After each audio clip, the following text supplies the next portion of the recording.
বলল দিদি আমরা নতুন জেলা চাই। 2017 সালে এপ্রিল মাসে আমরা নতুন জেলা করে দিলাম। বলল দিদি আমরা মেডিকেল কলেজ চাই, মেডিকেল কলেজ করে দেওয়া হলো। দিদি আমরা বিশ্ববিদ্যালয় চাই, বিশ্ববিদ্যালয় করে দেওয়া হলো। দিদি আমরা কলেজ চাই, কলেজ করে দেওয়া হলো। দিদি আমরা মাল্টি সুপার হসপিটাল চাই, মাল্টি সুপার হসপিটাল হলো। কি হয়নি বলুন তো?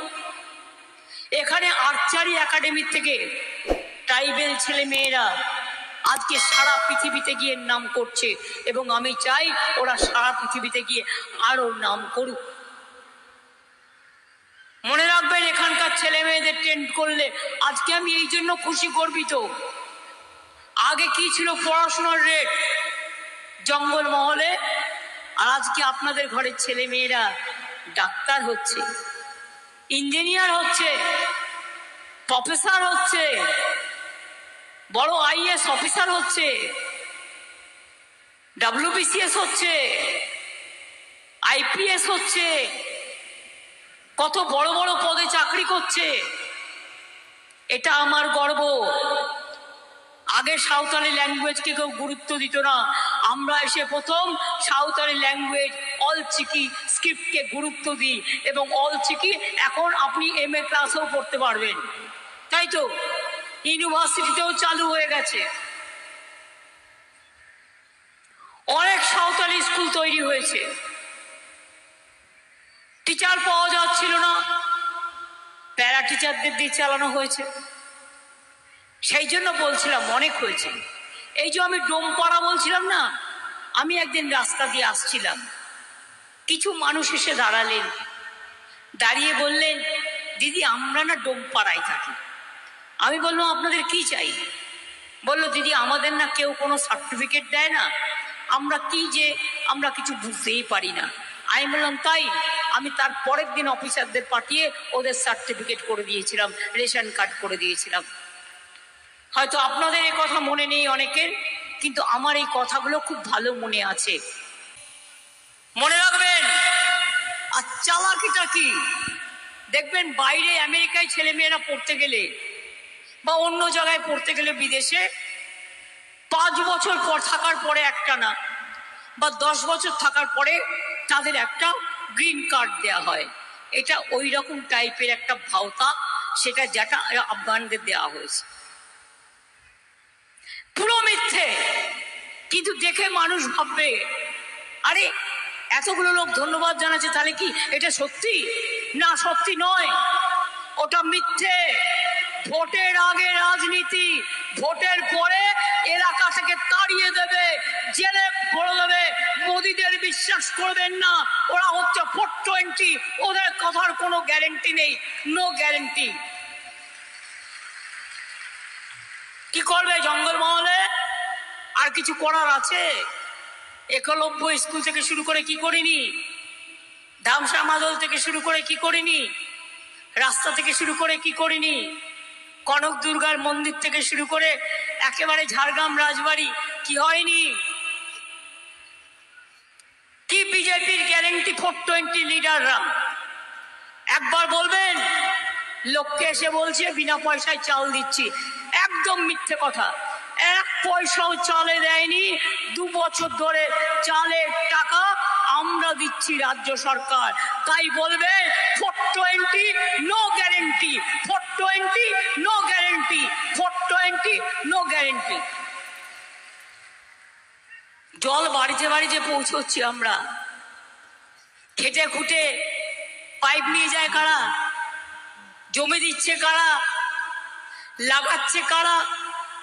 মেনটেনেন্স করছে কারা? প্লাস আরো 30% টাকা আমরাও দিই, 75% আমরা দিই। আর মিথ্যে কথা বলে বিজ্ঞাপন দিচ্ছে, জল যাই জল দিয়েছে তাই গিয়ে মোদিকে ভোটটা দিয়ে আসি। মোটেই দেয়নি। এরপরে যদি খারাপ হয়ে যায় তারপরে কিন্তু আমায় বলবেন না দিদি কলটা সারিয়ে দিন। যারা মিথ্যে কথা বলছেন, ও তো টাকা নিয়ে বিজ্ঞাপন করছে, টাকা নিয়ে তৈরি করা ভিডিও তৈরি করে নাটক তৈরি করে দেখাচ্ছে, ভাবছে মানুষ এত বোকা।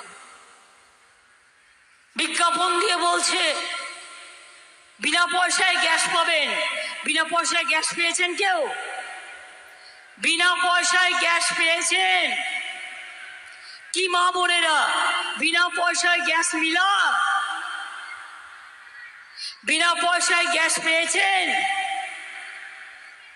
তাহলে আজকে 1000 টাকার ওপর গ্যাসের দাম, বিনা পয়সায় চাল 1000 টাকার গ্যাসে ফুটছে, বিনা পয়সায় চাল। বাহবা নন্দলাল, এদের কি বলবেন? No guarantee, only guarantees 420।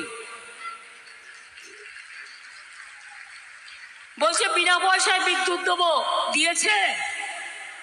দিয়েছে? তাহলে যদি না দেয় তাহলে 420 বাবুদের এ কথায় বিশ্বাস করে একটাও ভোট দেবে না। কাগজে যেগুলো ছবি দিচ্ছে টাকা দিয়ে, 100 দিনের কাজে গরিব লোকেদের টাকা দেয় না। আর মনে রাখবেন, গরিব লোকের পাকা বাড়ি করে দেয় না। সেই টাকা দিয়ে নিজেদের প্রচার করে ইউটিউবে, সোশ্যাল নেটওয়ার্কে, সংবাদ মাধ্যমে, রেডিওতে। লজ্জাও করে না। আমরা 100 দিনের টাকা দিয়েছি, আর 100 দিনের যারা জব কার্ড হোল্ডার তারা যাতে 50 দিনের কাজ পায় তার জন্য বছরে আমরা একটা প্রোগ্রাম চালু করেছি, সেটার নাম কর্মশ্রী। যারা জব কার্ড হোল্ডার কাজ করতে চান, বিডিও অফিসে গিয়ে বলবেন আমি কাজ করতে চাই। 50 দিনের জায়গায় দরকার হলে 60 দিনও দেবো, কিন্তু 3 বছর ধরে ওরা কাজ করতে না দিলেও আমরা কিন্তু কাজ করিয়েছি। গত বছরেও 45 দিন কাজ হয়েছে। এই প্রোগ্রামটার নাম কর্মশ্রী। বাংলার বাড়ি আস্তে আস্তে আমরা করে দেবো। আমাদের টাকা দিচ্ছে না, টাকা আটকে রেখে দিচ্ছে, আর টাকা চাইলেই বলছে ওরা তো চুরি করেছে তাই টাকা দেয়নি। প্রমাণ দেখা চুরি করেছি। সবচেয়ে বড় চোর তো বিজেপি। দেশটাকে বিক্রি করে দিয়েছে, সব টাকা পকেটে ভরেছে, সব ইন্ডাস্ট্রি বিক্রি করে দিয়েছে, সব টাকা পকেটে ভরেছে। এনআরসি করে সবার ধর্ম বাতিল করে দেবে, ইউনিফর্ম সিভিল কোড করে সবার ধর্ম বাতিল করে দেবে। আদিবাসীদের অস্তিত্ব থাকবে না, কুর্মীদের অস্তিত্ব থাকবে না, তপশিলীদের থাকবে না, হিন্দুদের থাকবে না, ভূমিজদের থাকবে না, কারো থাকবে না কোনো অস্তিত্ব, সংখ্যালঘুদের থাকবে না। মোদি দেশের ইলেকশন দেশে আর করতে দেবে না। এটাই লাস্ট ইলেকশন হয়ে যাবে। গণতন্ত্র পাবেন কোথায়? মানুষ দাবি করবেন, দাবিটা করবেন কোথায়? বিনা পয়সায় চালটা পাবেন কোত্থেকে? লক্ষ্মীর ভাণ্ডারটা পাবেন কোত্থেকে? জয় জোহারটা পাবেন কোত্থেকে? সবুজ সাইকেলটা পাবেন কোত্থেকে? রূপশ্রীটা পাবেন কোত্থেকে? কৃষক ভাতা পাবেন কোত্থেকে? বয়স্ক ভাতা পাবেন কোত্থেকে? 67টা স্কিম আছে আমাদের। তাই আপনাদের বলবো, এনআরসি চান? আমি ভূমিজ ভাই বোনদের জিজ্ঞেস করছি, আপনারা কি চান এনআরসি হোক? এনআরসি হলে কারো কোনো অস্তিত্ব থাকবে না। আজ পর্যন্ত সারি আর সারনা ধর্ম করেছে। আমরা 21 সালে বলেছিলাম আমরা যা বলি তাই করি। বিনা পয়সায় রেশন দেবো জিতলে। বিনা পয়সায় রেশন পাচ্ছেন? জঙ্গলমহল, লক্ষ্মীর ভাণ্ডার পাচ্ছেন মা ভাই বোনেরা? শুধু পাচ্ছেন তাই না, আগামী দিন লক্ষ্মীর ভাণ্ডারটা যতদিন বাঁচবেন ওই বিধবা ভাতার জন্য ছুটে বেড়াতে হবে না। আর বিধবা কাউকে হওয়ারও দরকার নেই। সবাই সারা জীবন সধবা থাকুন, এটা আমি চাই। আপনাদের জিন্দেগি ভর যতদিন বাঁচবেন ততদিন লক্ষ্মীর ভাণ্ডার পাবেন, যতদিন বাঁচবেন ততদিন লক্ষ্মীর ভাণ্ডার পাবেন, কেউ কেড়ে নিতে পারবে না। পাকা বাড়ি করে দিচ্ছে না। আমরা আগে 43 লাখ করেছি, ডিসেম্বর মাস থেকে আবার 11 লক্ষ আমি পাকা বাড়ি করে দেব। আস্তে আস্তে আমরা নিজেদের টাকা দিয়ে আস্তে আস্তে আস্তে আস্তে সমস্ত মানুষের তো পাকা বাড়ি চাই, তাই আস্তে আস্তে আমরা নিশ্চয়ই করে দেবো।